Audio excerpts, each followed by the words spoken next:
گیانەوە نەوشە و سنوور لەگەڵ گوڵ، سەودای دیدەنی تۆیان کەوتە دڵ.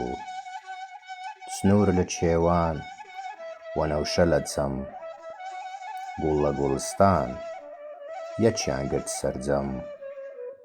هاتنە لام وتیان تۆ ڕابەرمان بە، ئەمەمان بۆ بکە و تاجی سەرمان بە.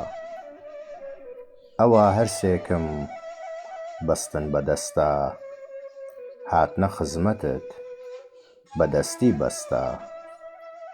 هەر یەک بە ڕەنجێ مەرامی پێتە، بۆ نیازی خۆی خاچی بەرپێتە.